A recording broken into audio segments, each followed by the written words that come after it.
It was once a symbol of wealth, national pride, and industrial power. Today, it carries the weight of being called a ghost town, a crime capital, and a laboratory for urban failure in the United States. Detroit has gone bankrupt. Literally, entire neighborhoods have been swallowed up by abandonment. Empty streets, dilapidated factories, houses swallowed up by weeds, and a population plunged into abandonment, violence, and silence. Behind the new stadiums and colorful murals that try to make up the city center, there is another reality. People being evicted, schools closed, drug addiction at every corner, and an inequality that screams. In today's Bello Mundo, you'll find out what really happened to Detroit and why the city that was once the heart of America has become a wake-up call for the whole world. Number 1. Golden Age. At the beginning of the 20th century, Detroit became synonymous with progress. The city became the heart of the American automobile industry. Ford, General Motors, Chrysler, the giants of the sector were born there, and together they turned Detroit into a real economic powerhouse. In just 50 years between 1900 and 1950, the population jumped from 280,000 to almost 1,900,000. People from all over the world, both inside and outside the United States, arrived in search of a job in the factories, and those who succeeded lived well. Wages guaranteed a house, a car, and stability. During the Second World War, the pace was even more intense. Detroit earned the nickname Arsenal of Democracy, manufacturing tanks, planes, and ammunition on a large scale to support the Allies. Unions were strong, labor rights were on the rise, and more than half of the city's workers were unionized. Everything seemed to be going uphill, and alongside industry, culture was also flourishing. In 1959, Motown Records was born there, and with it, a new sound, a new identity. Detroit mixed metal, music, and movement. It was the perfect portrait of the American dream in full swing. Number 2. Economic decline and municipal bankruptcy. But that industrial dream wouldn't last forever, and when Detroit began to lose steam, the fall was hard. In the 60s, the automobile industry faced new challenges. Japanese and European cars hit the market hard, cheaper, more efficient, and automation on the production lines began to eliminate jobs en masse. It was the beginning of a long process of weakening. In 1967, one of the most striking episodes in the city's history took place. A confrontation between police and residents of the black community began days of revolt and destruction. The balance, dozens dead, hundreds injured, and thousands of buildings destroyed. The city was never the same again. Frightened by the violence and social changes, a large part of the white middle-class population left Detroit for the suburbs. The so-called white flight emptied the central neighborhoods and took much of the tax revenue with it. The impact was enormous. In 1950, 83% of the population was white. 30 years later, that figure had dropped to 34%. The city shrank. Between 1950 and 2015, more than 1 million people left. Schools closed, shops disappeared, and entire neighborhoods were abandoned. The bottom fell out in 2013, when Detroit became the largest city in the United States to declare bankruptcy. The debt? $18 billion. With empty coffers, even the traffic lights went dark for lack of payment. Public services collapsed, pensions were cut, and Detroit made international headlines, no longer as a symbol of progress, but as a portrait of urban bankruptcy. Number 3. Urban abandonment and ghost neighborhoods. Entire blocks were transformed into ghost neighborhoods. Houses that once housed working families are now empty, with broken windows, sealed doors, and roofs about to collapse. The imposing commercial buildings of the past have become hollowed-out structures covered in graffiti, overrun by weeds and time. In 2014, it was estimated that more than 80,000 properties were empty or in ruins. Other estimates suggest that, taking into account warehouses, schools, and houses, this figure could exceed 150,000 abandoned structures, practically a third of the city. In some areas, only 1 or 2 inhabited houses remain, surrounded by empty lots and rubble. Driving through these areas gives you the feeling of being in a post-apocalyptic scenario, the kind that seems straight out of a movie. Some places have become symbols of this decay. Michigan's Central Station, once a landmark of the city, has spent decades abandoned, with open windows like empty eyes staring into nothingness. The former Packard factory, one of the largest in the world, has become a labyrinth of crumbling concrete, a meeting place for urban explorers and photographers. This fascination with ruins has even been given a name: ruin porn. An aesthetic obsession with portraying the melancholy beauty of decay. But for those who live there, there's nothing poetic about it. Abandonment brings fear, knocks down property values, and destroys the sense of community. Unoccupied houses become hiding places for crime, and what used to be a neighborhood full of life is now just the sound of the wind. Number 4. Homelessness and housing crisis. It seems contradictory, but in a city with thousands of abandoned buildings, there is still no place to live. And that's exactly what's happening in Detroit. Amidst the ruins, the housing crisis has only worsened. On the one hand, empty and deteriorated properties. On the other, entire families with nowhere to live. After the housing crisis of 2008, thousands of people lost their homes. Many were unable to pay their mortgages or even their taxes and were evicted. In 2015, more than 6,400 occupied homes were repossessed due to default. People who had lived in the same home for years were suddenly thrown out. Detroit has become the portrait of mass evictions in the United States. Furniture dumped on the sidewalks, auction signs on doorsteps, and families trying to find shelter wherever possible. Some resorted to squatting, when people in vulnerable situations occupy empty or abandoned houses without permission, just to avoid sleeping on the street. Even though the number of homeless people is not as visible as in cities like New York or Los Angeles, the data is striking. In January of 2023, more than 1,600 people were living on the streets in Detroit. Many of them families with young children, a number that has grown especially during the pandemic.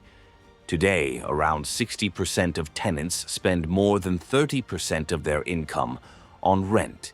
This means that any unforeseen event, such as losing your job or facing a health problem, can be the trigger for losing your roof over your head.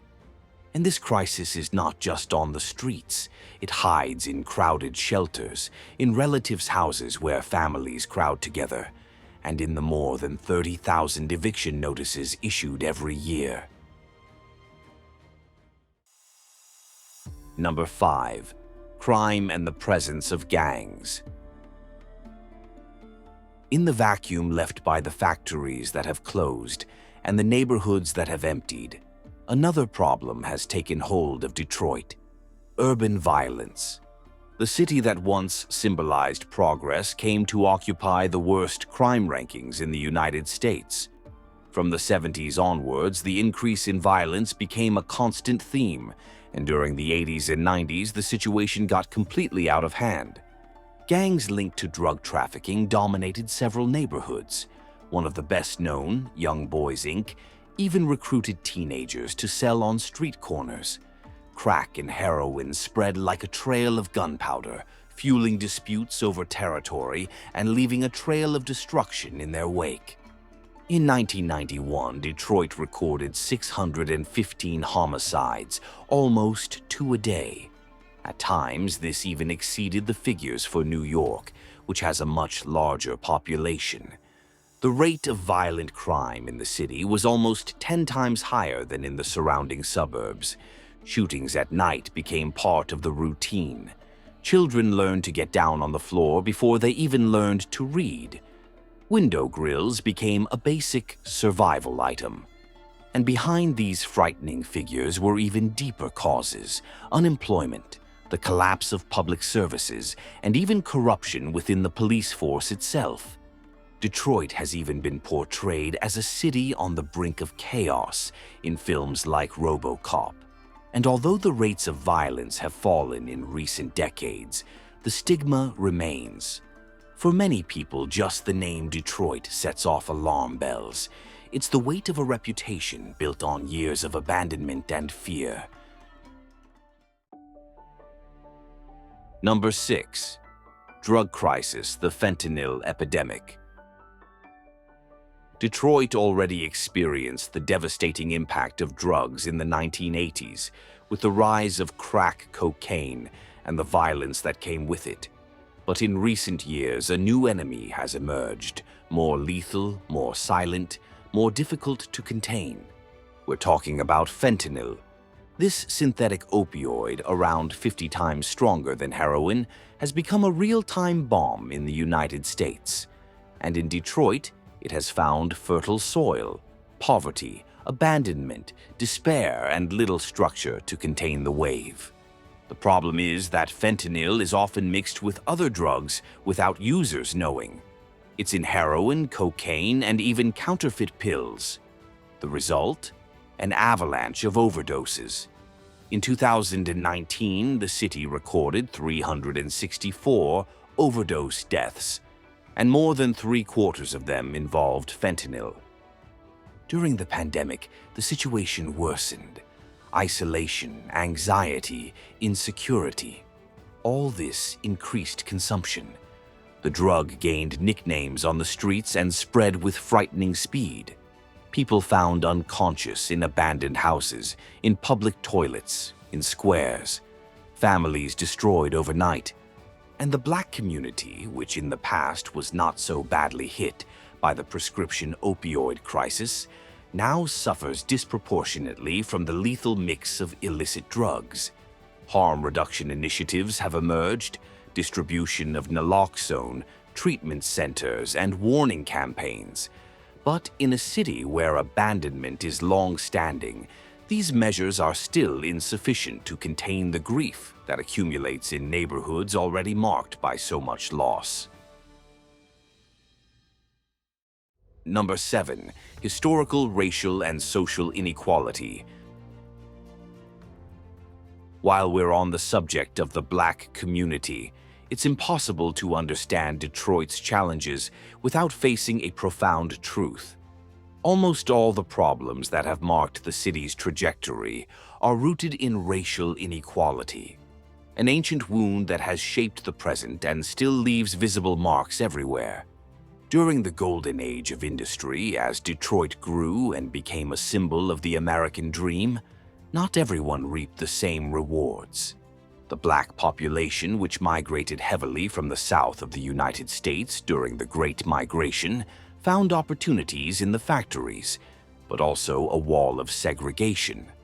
Practices such as redlining prevented Blacks from getting loans to buy houses in certain neighborhoods. The result? Entire families were forced to live in overcrowded areas with little infrastructure and almost no investment. Meanwhile, white families moved to suburbs with better schools, safety, and quality of life. It was like living in two cities within the same city. And this separation wasn't just geographical, it was reflected in everything: access to healthcare, education, jobs, and transportation. In the 1980s, Detroit topped the national rankings for poverty, unemployment, and infant mortality. The majority of the population was Black and faced the collapse of a system that never treated them as a priority. To this day, majority black neighborhoods south of 8 Mile Road contrast with white, affluent suburbs right next door. Areas that suffered from redlining still have much lower median incomes, up to $60,000 difference, and about 30% fewer black homeowners than neighborhoods that were never discriminated against. Almost a third of Detroit's population lives below the poverty line, and most of them are black.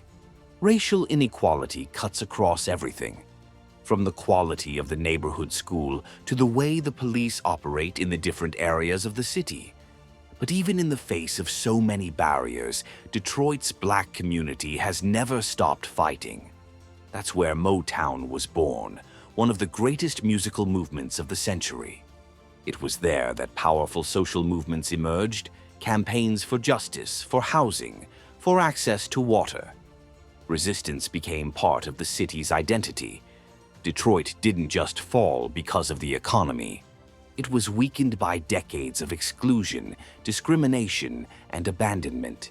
And any attempt to tell that story, or rebuild it, needs to start here.